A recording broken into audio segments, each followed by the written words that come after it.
تو بھائی ایک غالب صاحب ایک لطیفہ سنے، ہے تو لطیفہ ہی اور حقیقت بھی، یہ لطیفے حقیقت بھی ہو سکتے ہیں۔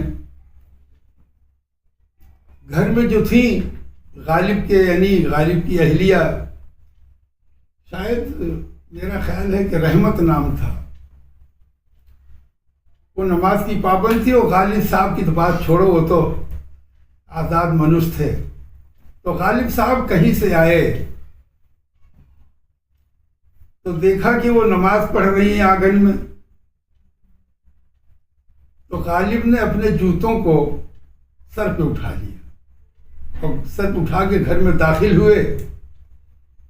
تو بیوی نے دیکھا نہیں کیا غضب کر رکھا ہے، جوتوں کو سر پہ رکھ کے آ رہے ہو۔ کہیں گے کیا کروں، تم کبھی وہاں نماز پڑھتی ہو، کبھی برآمدے میں پڑھتی ہو، کبھی کمرے میں پڑھتی، تم نے تو سارا گھر مسجد بنا لیا ہے، اب پیر جوتا پہن کے کہاں چلوں؟ سارا گھر تم نے مسجد بنا لیا ہے، کبھی یہاں پڑھتی ہو، کبھی وہاں پڑھتی ہو، تب جوتے کے ساتھ مسجد میں کیسے داخل ہوں میں؟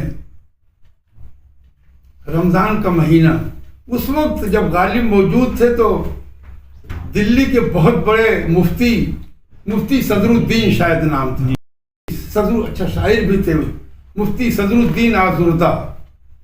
جب مفتی صاحب گئے ملنے کے لیے غالب سے، تو غالب ایک کوٹھری میں چوسر کھیل رہے تھے چند ساتھیوں کے ساتھ۔ تو جب مفتی صاحب نے اس حالت میں دیکھا غالب کو اور ان کے ساتھیوں کو، تو مفتی صاحب نے کہا حضرت ایک حدیث ہے، مجھے اس حدیث پر شک ہو رہا ہے۔ غالب بھی صحیح نہ آدمی سے سمجھ گئے مفتی صاحب کے ذہن میں کون سی حدیث ہے، کہہ لگے تو غالب کہہ رہا ہے مفتی صاحب حدیث ایک دم صحیح ہے، حدیث غلط ہو ہی نہیں سکتی۔ دراصل جس کوٹھری میں رمضان میں اللہ پاک شرکش شیطانوں کو بند کر دیتے ہیں، بڑے بڑے شیطانوں کو نظر بند کر دیتے ہیں، جس کوٹھری میں، وہ کوٹھری یہی ہے۔